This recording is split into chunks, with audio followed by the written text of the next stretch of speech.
Kalau kepingin melakukan hal itu, janganlah nyembah tempat yang bangunannya kotak, supaya otaknya juga nggak berkotak-kotak, nggak gampang mengotak-ngotakkan orang. Akhirnya menjadi umat ya Pak. Ya, menjadi umat akhirnya. Kalau sudah menjadi umat, akhirnya edan.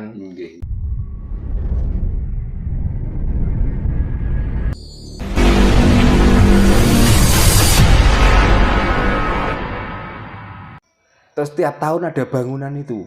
Pertanyaannya, apakah kurang di antara kabupaten, di antara kecamatan, di antara desa itu tempat-tempat ibadah yang sudah megah, sudah mewah, sudah luas? Kok terus kita tuh berlomba-lomba mendirikan bangunan itu? Terus di samping itu, apakah pernah orang-orang yang punya organisasi itu memikirkan tetangga kita, orang-orang yang nggak punya tanah, nggak apa, miskin, kadang nempel-nempel mondok-mondok, bahkan kadang-kadang sampai tidur di bawah jembatan. Pernah kita pikirkan untuk coba kalau tanah itu dibangun itu supaya bangsa kita atau rakyat kita itu setara dengan yang lain, hidup dengan layak. Apa bukan masih banyak sekarang yang zaman sudah seperti ini, masih ada orang yang berumah berdindingkan gedek? Betul Pak. Bukankah masih banyak warga kita tuh yang lantainya masih lantai tanah? Kadang ada yang tidur di bawah kolong jembatan juga masih banyak. Apakah bukan masih banyak bangsa kita tuh yang tiap hari itu meminta-minta karena kesulitan untuk mencari kerja dan kesulitan mencari ekonomi? Pernahkah itu dipikirkan? Kenapa yang dipikirkan selalu itu? Dan kalau melaksanakan itu mesti dalilnya adalah surga. Hidup kok yang dicari cuman kenikmatan yang semu. Kenikmatan itu yang ada di dunia ini loh. Kalau kita itu bisa merasakan orang lain, ada orang sakit, walaupun nggak sanak, nggak family, kita tuh tahu, kita menjenguk, memberi support, ya, supaya lebih percaya diri, supaya sakitnya itu terangkat, dan lain sebagainya. Menjenguk orang sakit aja loh, kalau nggak segolongan kadang-kadang juga nggak mau. Betul Pak. Betul, memberi bantuan itu kalau nggak segolongan juga betul Pak. Sudah mulai di sekat-sekat. Makanya kalau kepingin melakukan hal itu, janganlah nyembah tempat yang bangunannya kotak, supaya otaknya juga nggak berkotak-kotak, nggak gampang mengotak-ngotakkan orang. Akhirnya menjadi umat ya Pak. Ya, menjadi umat akhirnya. Kalau sudah menjadi umat, akhirnya edan. Nyembah seperti orang Jawa itu loh. Orang Jawa itu nggak ada tepi, nggak ada arah, nggak ada kiblat. Di mana kita berada, di situ menyembah. Jadi nggak memandang itu siapa. Kalau memang butuh bantuan kita bantu.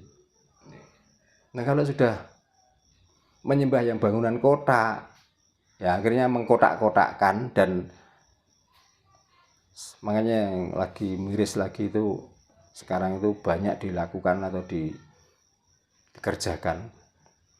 Membantu fakir miskin, yatim piatu aja dibuatkan podium, ya, terus di situ diumumkan bahwa ini loh miskin, ini loh yatim piatu, terus kita beri seolah-olah kita itu orang yang dermawan, mengadakan santunan dan lain sebagainya. Nah, apa tanpa begitu, apa kira-kira itu nggak bisa?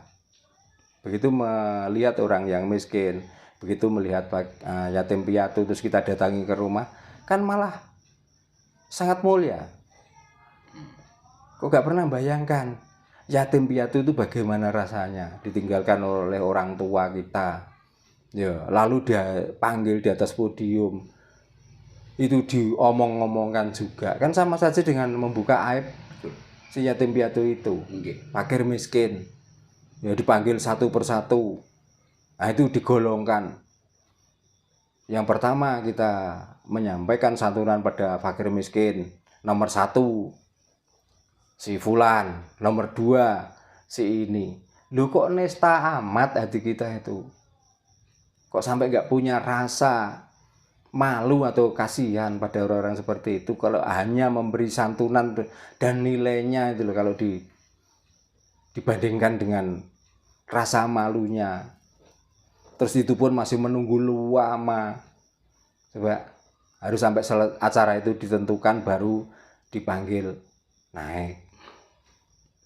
Terus kedua kalinya, ya maaf, kalau orang yang sudah digolongkan fakir miskin, digolongkan yatim piatu, terus di situ dicampur aduk dengan orang yang berkehidupan mewah dan lain sebagainya, lalu datang dengan pakaian yang serba ada, apa nggak punya rasa minder, nggak punya rasa rendah diri orang itu?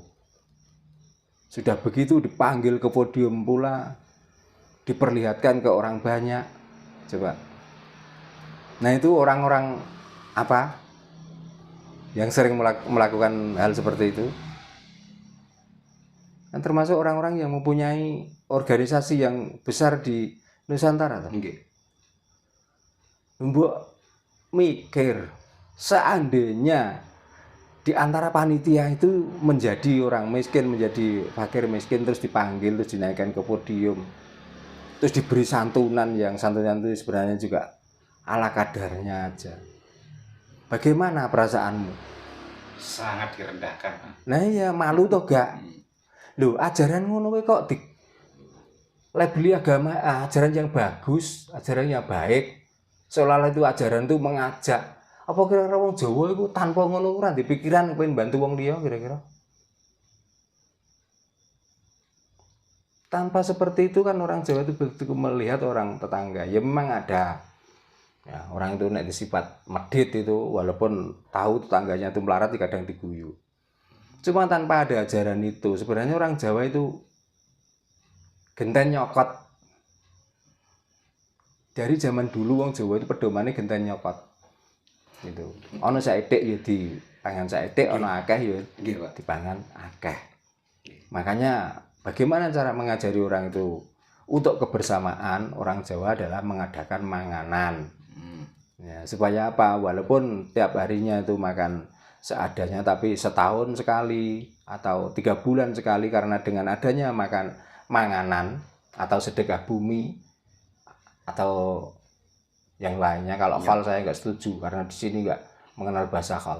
Ya manganan atau sedekah bumi itu. Nyadran itu Pak. Nah, nyadran. Akhirnya kita bawa nasi ke situ bersama-sama, nanti setelah terkumpul kita makan bersama-sama pula. Akhirnya duduk sama rendah, berdiri sama tinggi, saling kita bisa merasakan, nggak ada perbedaan. Duh, sebelum ada agama itu Jawa sudah mengajarkan seperti itu. Tapi karena Jawa silang Jawa nih, maka karek Jawale. Maka orang yang di sini yang mengaku Jawa sebenarnya banyak yang Jawal. Gitu loh. Seolah-olah itu nggak ada ajaran yang baik kecuali ajaran dari sana. Ajaran dari sini itu ajaran bodoh semua, ajaran musyrik, ajaran tolol. Seolah seperti itu. Nah ini terkait menyembah tadi Pak. Kalau orang Muslim kan menyembah itu kan identik dengan sholat gitu Pak.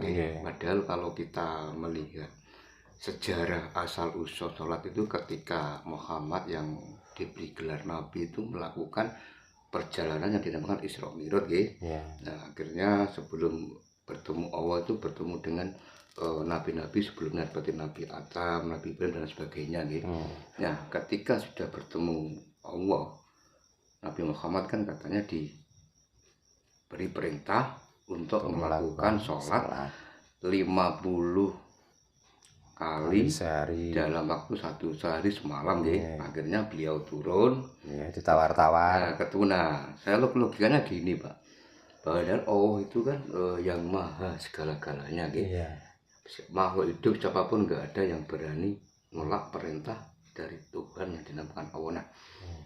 Kok segampang itu yang namanya Allah itu bisa dinego gitu, bisa di lobby yang perintah 50 kali dalam sehari kok bisa menjadi 5 waktu, itu kan suatu hal logis enggak Pak? Nah itu bukti ketololan. Bukti ketololan orang. Bahkan menyembah saja sampai Tuhannya yang mengajari. Lah orang Jawa menyembah itu enggak pernah diajari oleh Tuhan. Bisanya bagaimana cara menyembah? Ya sudah, lakukan, yang penting cocok di hati. Wah ini caraku untuk menyembah Tuhan, ya sudah. Makanya Tuhan tuh enggak pernah datang atau menyuruh orang Jawa itu naik ke langit nggak pernah ada cerita. Karena di sini mau disuruh naik ke langit diperintah apa? Dia sudah melakukan. Nah kalau orang luar, karena kebodohannya cara menyembah, sampai Tuhan sendirilah yang ngasih berita itu dan menyuruh untuk melakukan sembah. Ya, itu pun belum tentu kebenarannya Pak Dharma. Ya namanya jualan Pak, itu harus pandai-pandai cara marketingnya.